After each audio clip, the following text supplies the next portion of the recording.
どうも、こんにちは。デミコでーす。はい。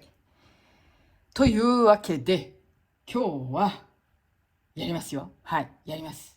いやね、チクチクチクチク編みまして、まあ、こんな感じで増えてまして、まあ今日は、こちらをやるわけですけど、ですね、これ、やばい。何がやばいって、こうポソッとここ置いとくわけです。テーブルっていうかこのねデスクの上にポコッと置いとくとついつい手が出そうになるんですよ。つまり私の脳みそはこれを食べ物だと一瞬認識するようです。ついつい手が出そうになる。あっつって食べ物があるみたいな。なんつったらいいの？私ほらチョコ好きでしょ？で、今うちチョコあんまり置いてないんですよ。チョコをあんまり置いてなくって、でつい脳がどうやらこれはお菓子だと判断するらしく手が出そうになるんですけど、うんっつって違ったっていうね。いや、こんな副作用があるとは思いませんでしたが、まあ、それだけ自分的にはリアルに近いっていうか感じなんでしょうね。まあいいや。はい、そんなこんなでじゃあこいつをやっていこうと思いますよ。こうね、3つぐらい編んでみましたよ。まあこっち5つあるからね、全部で5つ編もうかなと思ってんだけど、これちょっとうまく立つかな。あ、立つね。はい。じゃあこんな感じでね、ちょっと今日はタケノコをやっていこうと思います。はい。タケノコの里もどき。はい。じゃあ前回と同じように使う針は3号でね、こうやって見せないといけないか。3号です。はい。で、使うのは同じですわ。ね。黄色と茶色。はい。で、まず、こちらタケノコの場合はこっちから編んでいきます。はい。で、こっちで最後止める。で、こうなんかいびつな感じするでしょ、このトップが。これはわざとです。はい。わざとですよ。はい。その方がなんか、あれじゃないですか。リアリティがあるじゃないですか。こういう感じのね、尖ったやつだとちょっとあれだけど、こうやってすぼまってる方がタケノコっぽいじゃんっていう話でね。はい。下からいきますよ。はい。じゃあやっていきます。一重で、はい。突っ込んで、引っ掛けて、抜いて、はい、止めます。で、そしたら、まあ同じように6つ。ちょっと待ってね。ここちょっと余裕持たせて、6つ細編みを入れます。はい。はい。6つ入れたら、おっと、この黄色い糸ももうないから買ってこないとね。はい。で、そしたら、これを引っ張って閉じます。はい。こんな感じでね。で、1、2、3、4、5、6。6番目の頭に入れて、引き抜きます。で、ギュッと、ギュッと締めてください。で、立ち上がって、ギュッと締めて、はい。で、12目に増やしていきます。1目に2目ずつ入れていきます。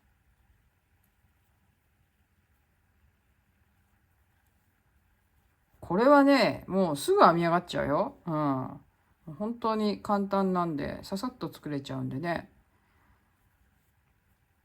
だから、ちょっとした空き時間で30分ぐらいあったらもう余裕で編めちゃうから、これでもいいね。や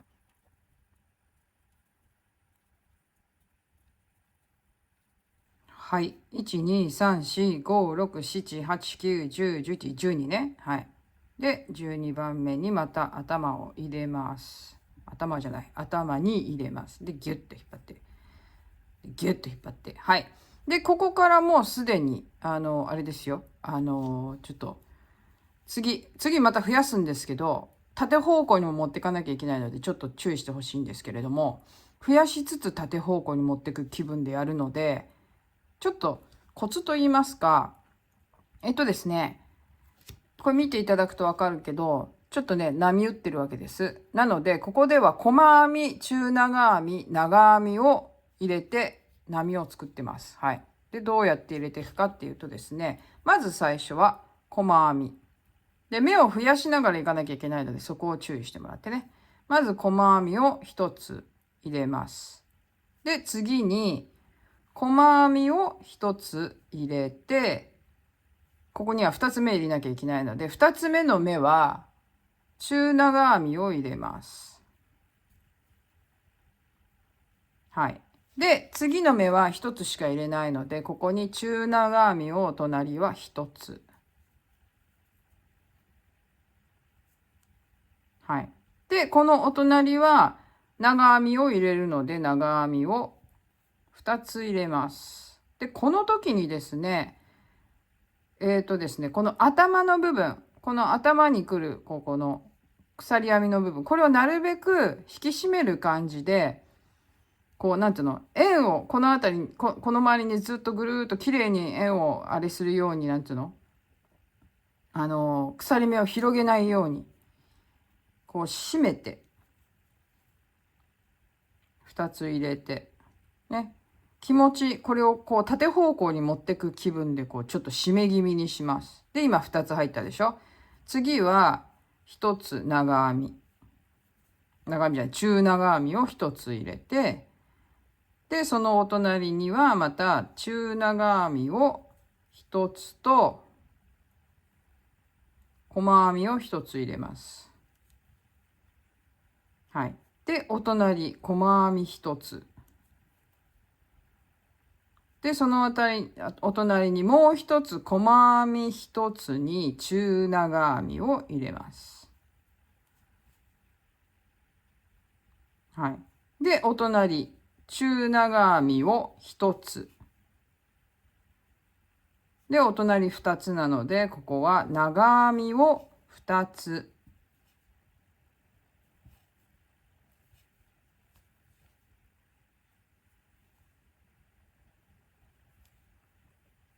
はい。で、ここは一つ。中長編みを一つ。で、そのお隣は中長編みを一つと、細編みを一つですね。はい。これでトータル的には細編みが、部分が3つあって、で、あとは中長編みが2つ、長編みが2つ、中長編みが2つ、細編みが3つっていう感じになってますね。はい。で、ここで糸の色を変えます。なんだこりゃ。はい。ね、この時点でもうこういう立ち上がってる感じになってるでしょ。ね。増し目したけど立ち上がってる感じ。まあもちろん中長編み長編み入ってるんで若干立ち上がる感じにはなると思いますが、それを意識しつつここをなるべくこの鎖編みをなるべく広げないように編んでください。はい。で引き抜いて糸を変えて、はい。お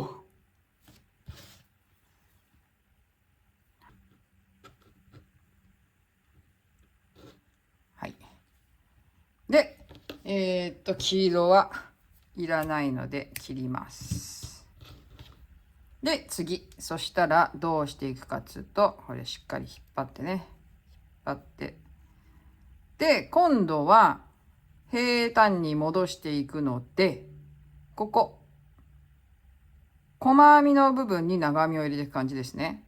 で、ここはもうなんかあんまり立ち上がり気にしなくていいので、まあ鎖3つで立ち上がってもいいし、私のように2つで立ち上がってもいいし、まあどっちでもいいですね。うん。どっちでもいいです。はい。で、立ち上がって、ここにもう1つ入ってるので、長編みの場合は入れないので、お隣に1つ長編みを入れます。はい。で、次は中長編みの場所なので、中長編みを、入れますね、1つ。ここではもう増し目はしません。1目に1目ずつ入れてきます。中長編みのところには中長編みを入れていきます。隣も中長編み。はい。で、ここは長編みの場所なので、おっとっと、長編みの場所には細編みを入れていきます。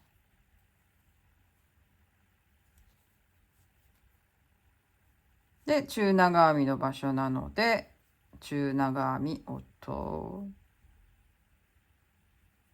中長編みを入れて、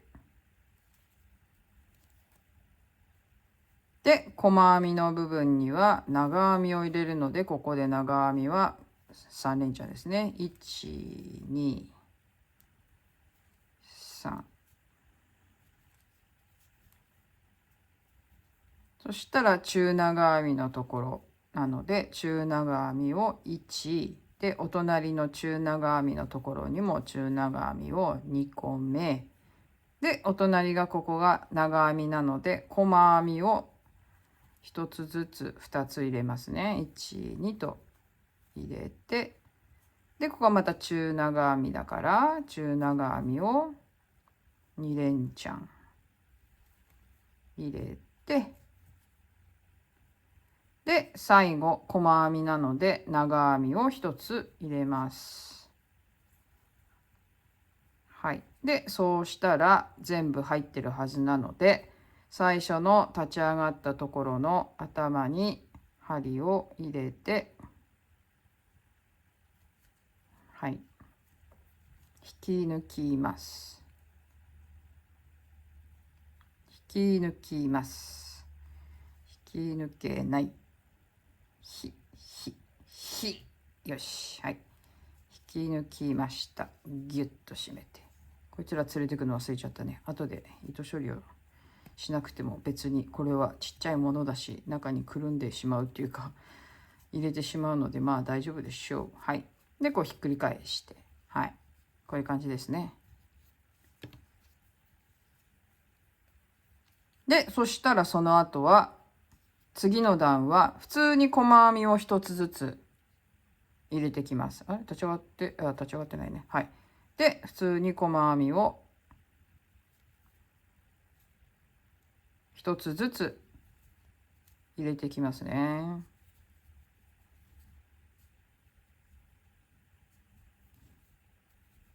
今18目になってるはずです。4、5、6、7、8、9、10、11、12、13、14、15、16、17、18。はい、18ですね。はい。で、そしたら次、引き抜いて、立ち上がって、ここも18で編むんですけど、ここは、こう見てわかるようにね、筋編みになってます。はい。筋編みになってるので、筋編みの細編みで18目編んできます。1、2、3、4、5、6、7、8、9、10、11、12、13、14、15、16、17、18。はい。はい。これで一周編めました。で、次、引き抜きます。はい。引き抜いて、で、ここも、この一段は普通に細編みを入れていきます。普通に細編みね。筋編みじゃなくて普通に細編みを入れていきます。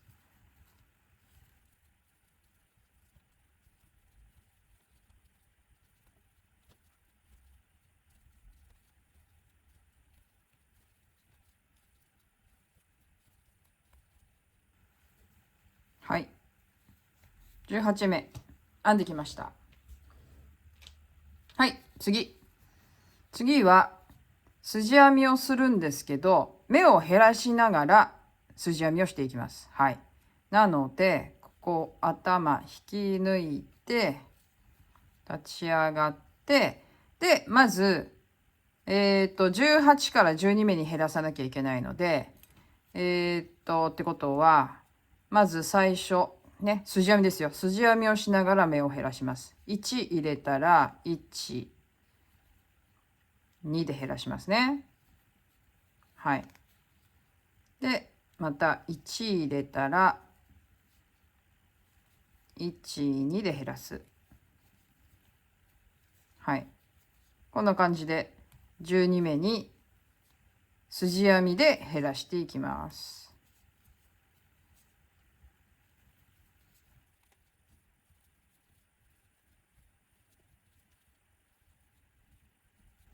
はい。12目に減らしました。そしたら、引き抜いて、次は普通に12目編んでいきます。普通に細編みで12目編みます。1、2、3、4、5、6、7、8、9、10、10、11、12。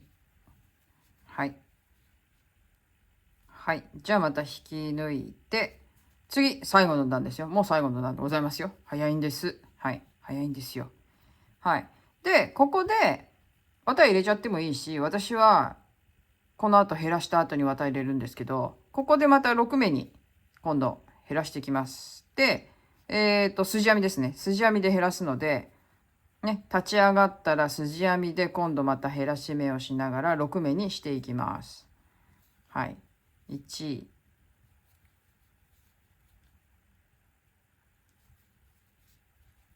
2、3、4、5。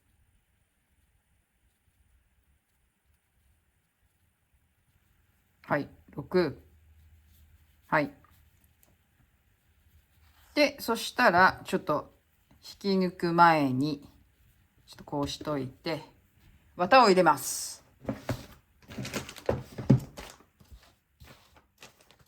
はい。綿を入れます。で、どんぐらい、結構入るんでね、このぐらいは余裕で入ると思うんですけど、ね、ブスブスブスブス。ね、ピンセットとか持ってない人はその前の段でね、12段に、12段じゃない、12目にしたところで閉じてくれればいいと思います。で、これもまあガツガツに入れる、つもりじゃないや、入れなくてもいいんですけど、まあ、なんとなく入ってりゃいいかなぐらいのね。うん。こんな感じで。はい。で、そしたら、まあ最後は普通に頭に入れて、引き抜いて、ギュッとし、お、ちょっと待って、割れた。頭に入れて引き抜いてギュッとしてちっちゃいから手から飛んでく。で引き抜いて終了。普通に止めればはい終了ですね。はい、こんな感じです。で頭を閉じていきます。針針針針針針針はね用意しておけないよね。すぐなくすから。だから刺さってる状態で置いとくんだけど、いつもその針山がどこに置いてあるかその日によって違うっていうね。はい。じゃあもうここは普通に、ただ一周するようにこうやって目を拾ってきます。普通に目を全部頭の鎖目のところを拾ってくれればいいかなと。で、こうやって出るじゃない。これいいんですよ。これわざとこうやって出しといて。で、ギュッと引っ張ります。で、こうやってボコッと出たりするじゃない。これがまたあれなわけですよ。タケノコっぽくなるわけですよ。と私は勝手に思ってるんですけど、うん、そんな風にね、思ってくれればいいかなと。はい。で、そしたらもうあとは通して、適当なところにね、一番空いてそうな穴、あ、ここが空いてるね。はい。入れて、3回もいらないね。2回で止めて、で、同じ穴に戻して、で、引っ張る。はい。で、これで OK。あ、もうできた。早いっしょ。早いんよ。はい、できました。どうでしたろう。こんな感じです。はい。ね、ちょっとこの曲がり具合とか、ちょっとこのいびつな感じ、これがタケノコっぽいかなと思うんですけど、で、これはあくまでも、タケノコの里もどきでございます。はい。なぜかというと、わかりますね。見ていただければ。普通はタケノコの、この皮がこういう感じでかかってるわけですね。斜めの感じで。でもこれもね、表現非常にしづらい。難しい。言ったら。なので、こういった感じで言ったら、皮を剥いだタケノコにチョコかかってるみたいなイメージ言ったら、なので、タケノコの里もどきでございますよ。はい。でも、これと一緒にこうやって置いとくとまるで、キノコの山とタケノコの里みたいな。いや、マジでこれね、本当私、パッと見て、ふって食べたくなるような手が出るんですわ。これ手が出そうになるんですわ。一瞬。違う違うって。食べ物じゃないって。でも脳がこれを食べ物と認識するらしい。一瞬ね。一瞬ね。うん。まあそんな感じでね、皆さんこうやって、細いものをね、編んで楽しんでいただければいいかなと。これはこれで置いといたら、ちょっと面白いじゃないだって。うん、つい手が出そうになるよ、きっと。うん、マジで。うん、マジで。本当私はね、そんなね、本当にね、なんて言ったらいいのあの作用があると思ってなかったんでね。うん、びっくりした。自分でびっくりした。まあいいや。これはこの先なんかいろいろ使っていこうかなと思うんですけど。で、まあ今日はね、ほら、これだけだからね、なんだ、すぐ終わっちゃうじゃんって感じなんだけれども、まあちょっと今朝ね、うちの家人と喋ってましてね、うん。こういうのも面白いねと。結局ね。うん。こういうちまいものとか、まあキノコなんかも特にそうなんだけど、うん。だからこういうのをまたね、お菓子にしろ、まあキノコもそうだけど、まあ、定期的にちょっとやったら面白いかなと思ってます。はい。はい。なので、まあちょっといろいろ考えてみてね、こういったものをちょっとシリーズ化とまではいきませんが、まあこんなものも時々作っていけたらいいかなと思いますよっていう話でございます。はい。それで、全然関係ないんだけどさ、私さ、今週末っていうか、明日か明後日からちょっとパリに行こうと思ってんのよ。ね。パリに行こうと思ってんの。でさ、前回パリの写真を撮った時に、こっからおしゃべりね。こっからおしゃべりよ。うん。今日短いからおしゃべりおまけでつけてんだけど、じゃあおまけってことにしようか、ここから。はい。じゃあ、こっからおまけ。うん。で、今週末ってか、だから今日金曜日なんだけど、明日、明後日ぐらいからちょっとパリに行こうかなと思ってるわけです。でね、前回パリに行った時にちょろっと写真を撮りましたね。ゴミの写真ね。あれまだ4日目だったからあの程度なんだけど、今もうだから2週間過ぎて、スト始めてから2週間過ぎて、えらいことになってるわけです、パリがね。うん。で、もしかしたら日本でもニュースになってるかもしれない。うん。産経にも記事として載ってたからね。そしたらさ、昨日の夜、昨日がすごかったわけ。デモがね、あって、で、ストもすごくって、至る所でも電車が結構止まってて、メトロなんかもめちゃくちゃ止まってたし、駅とかも閉まってたし、まあ、駅を閉めるのは、なんていうの、デモがあるからね、危ないからとか、そういう理由で閉めたりもするんだけれども、だからストライキで閉めるっていうよりも危ないからとかさ、デモがあるから閉めるってことはよくあるのね。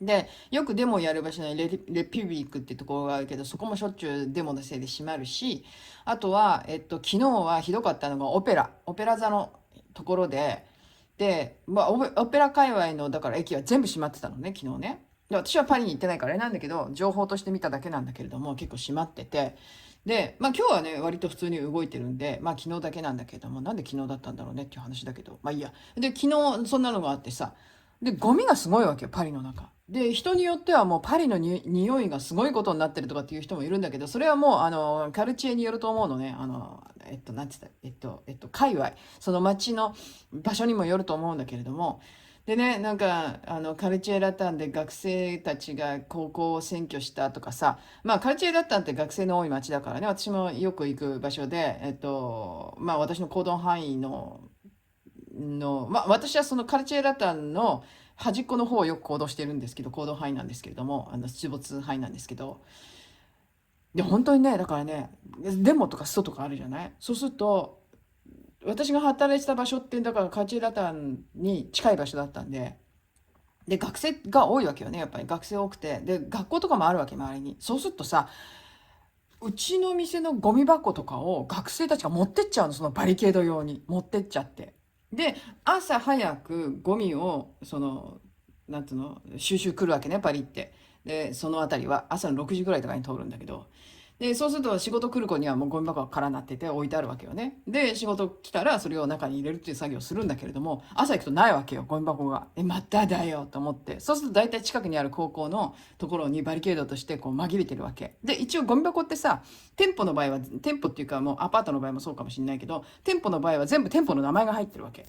もう、なんつうの、市役所に頼んで、市役所じゃない、区役所か。ね、区役所に頼んで、ゴミ箱くれってね、どこどこっちゅう店だとか、どこどこっちゅう企業だったり、どこどこっていうアパートっていう時はもう、その、区役所に頼んで、それで登録をして持ってきてもらうわけ。だから番号とかも全部入ってるわけよね。だから自分とこのゴミ箱はどれだかわかるわけ、一応。わかることになってんのよ。で、それで探しに行くわけよ。でもすんごいことになってるわけ。もう山のようになってて、で、それで、なんて言うんだろう、バリケードだからね。うん。で、学生たちもよくそんなもん使うなって話なんだけども、持ってっちゃうわけよ。で、それでその中に、なんだろう、自分とこの、ちょっと待ってね、パソコンが。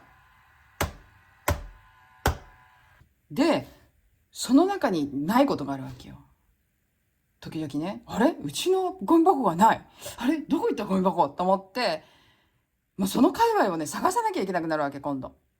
で、探すと全然違う道のところにあったりとか、あとは親切な人ね。親切な人だと、君んところの店でもあったから持ってきてあげたよ、なんつって別のね、近所の店の人たちが持ってきてくれたりとかさ、ね、一応ほら顔見知りだったりするじゃない。なんかよく、そういうので助け合ったりとかするんだけどさ、で、別の店のやつがあったら私ら持ってってあげたりとかさ、まあそんなんでさ、助け合いしてるんだけど、いやもうほんとね、ゴミ箱ってね、やっぱ一番狙われて、で、今回はあれじゃない、それはまあ学生のデモだったんだけれども、今回は、ゴミ収集も来ないデモじゃない、デモっていうかそのストか。ね。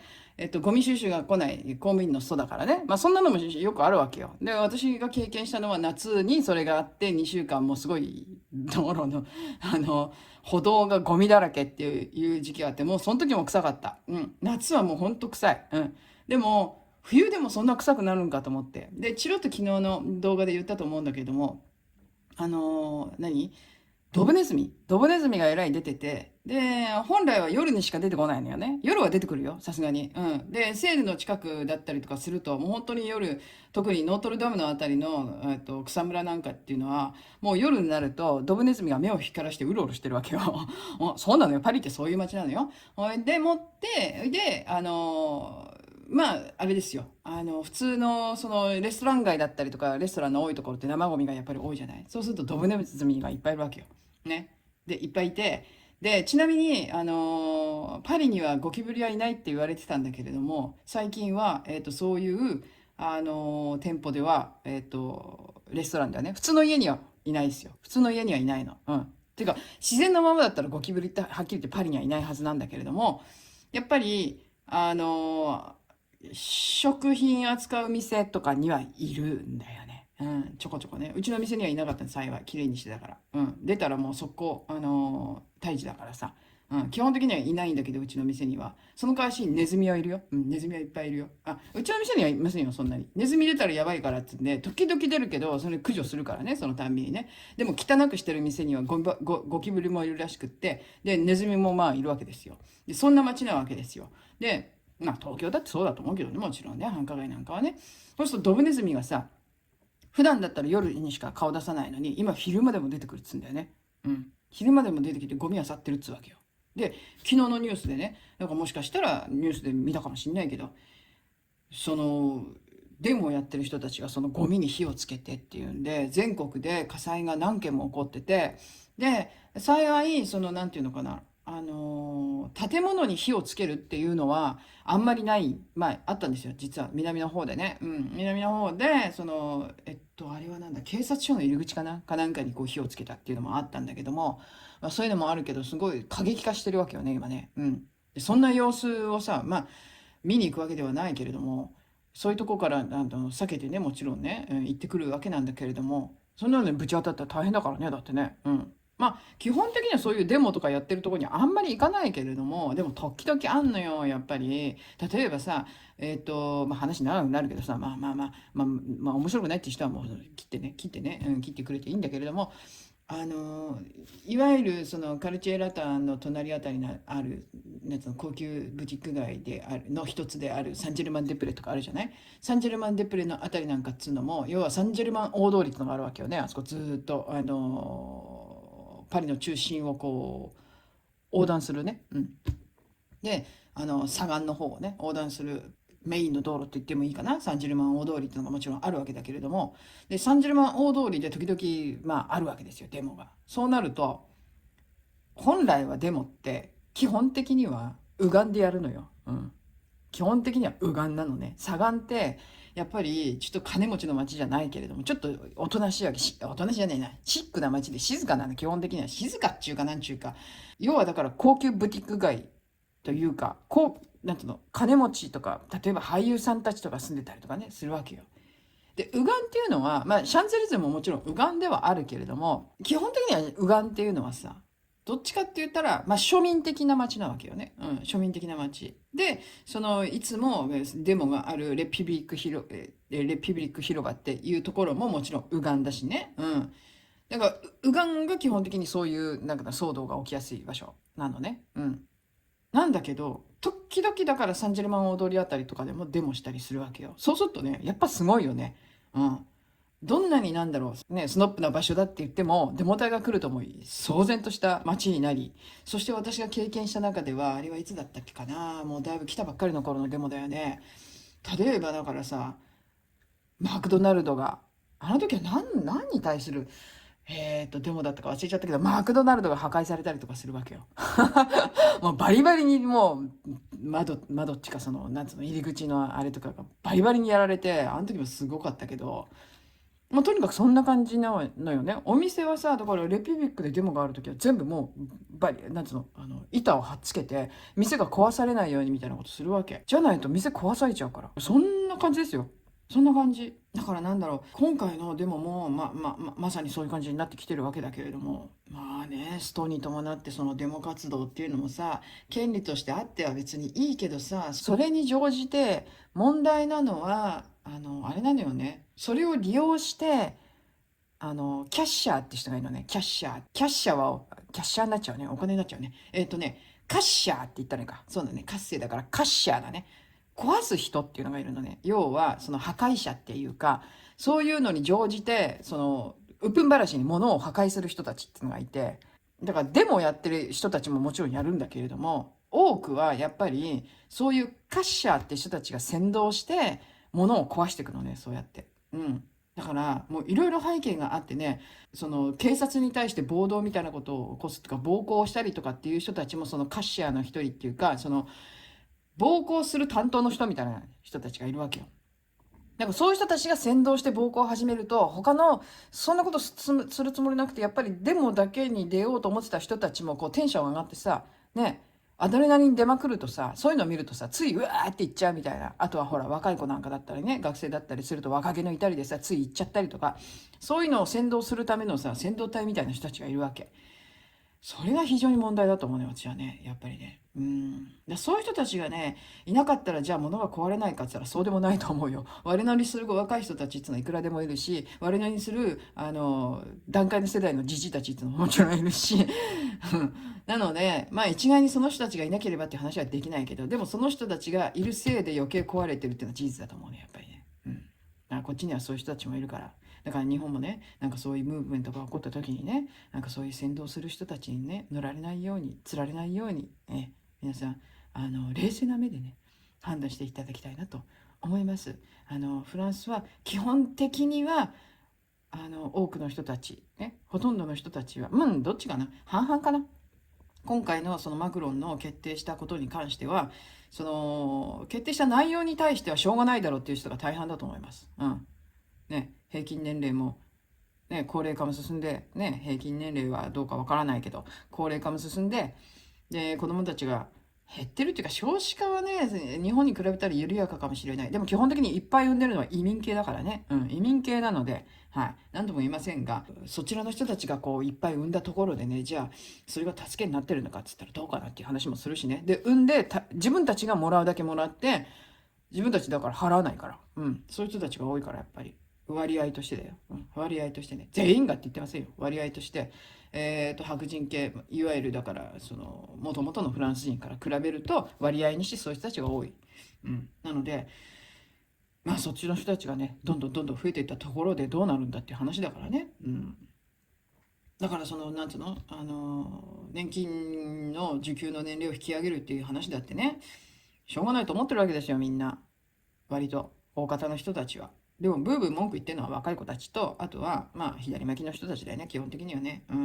でそれでもって今回のマクロンのその採決っていうのは強行採決って言われてるけど、まあ強行採決は強行採決です。で運動してる人たちは、その民主主義の、破壊だみたいな感じで、こんなことは今までないとかって言ってるけど、嘘つけ今まで80回ぐらいやってんだよ、こういう採決みたいな。大統領の権限使って、やらなきゃいけないことを強行的に採決できるっていう権限持ってるわけです、大統領ってね。で、だから、時にはやっぱりね、やらなきゃいけないことってあって、で、それをやっぱり、なんて言うんだろう、強行してでもね、進めなきゃいけない政策ってあると思うんですよ。で、今回はそれに当たると、多くの人たちが思ってます、実は。なので、まあ、うちの家人なんかも、まあ、しょうがないよねって。だって、こんな初めてとか言ってるけど、嘘つけて今まで何回もやってるじゃねえかっていう話でね。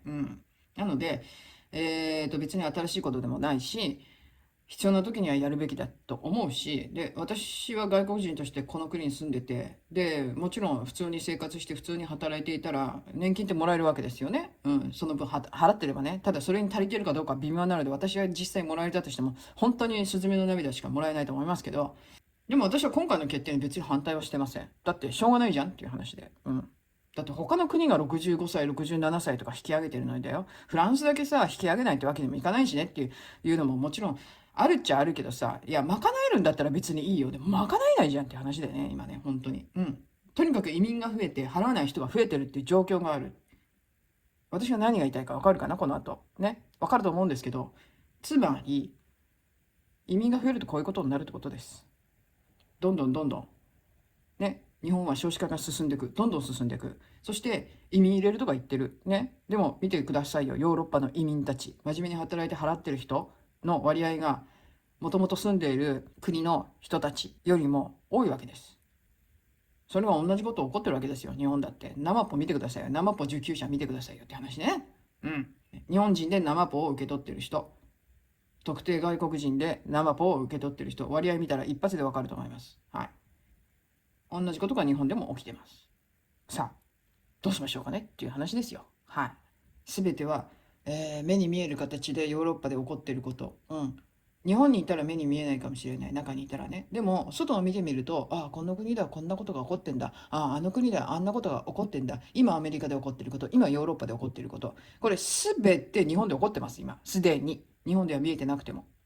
それに気づかなきゃね。っていう話でございます。まあ最後はまた長く話しちゃったけど、まあね、結局は外で起こっていることが遅れて日本にやってくる。ね、LGBT もそうですよ。今もう、ヨーロッパでもアメリカでもやばいんじゃないっつって、揺り戻しでね、元に戻そうって、正しい方向にまた戻していかなきゃいけないんじゃないかって、元の方向に。今の方がおかしいんだっていうことに気がつき始めてるわけで、だから日本がなぜ2週も3週も遅れて、あえて今 LGBT やるんだっていう話ですよね。全部そこ同じですよ。まあだから要はね、外で起こってることはね、対岸の火事じゃないんだよっていう話です。はい。というわけで、今回、岸田さんも、ウクライナに電撃訪問何着く前に、すっぱ抜かれてて電撃訪問も何もないと思うんだけれども、まあ、すっぱ抜かれたのか、それとも官邸側が情報を流したのか、それは分かりませんが、でも今回ね、岸田さんが、ウクライナに行ったことでね、まあ、プラスの面とマイナスの面と両方あると思いますけど、あえてプラスの面だけ拾い出して言えば、まあ、戦場っていうところに足を踏み入れて何を学んだのかなと。それを見て、日本の防衛をどうするべきかっていうことに、頭を回してくれたらいいかなと思いますよ。そこでございます。はい。世界で起こっていることを見て、日本の現状を顧みてほしいなということでございます。はい。対岸の火事ではないということでございます。またなかなか喋っちゃいましたけど、はい。じゃあ今日はここまでにしとこうかな。はい。というわけでここまでご覧いただきましてどうもありがとうございました。はい。じゃあまた近いうちに皆さんお会いしましょうということで、はい。本日はここまで。さよなら。ちゅうか、おまけが長すぎね。長すぎたね。まあ、いいか。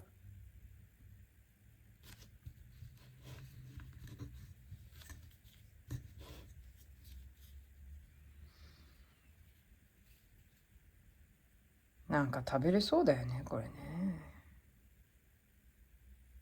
お腹空いてきた。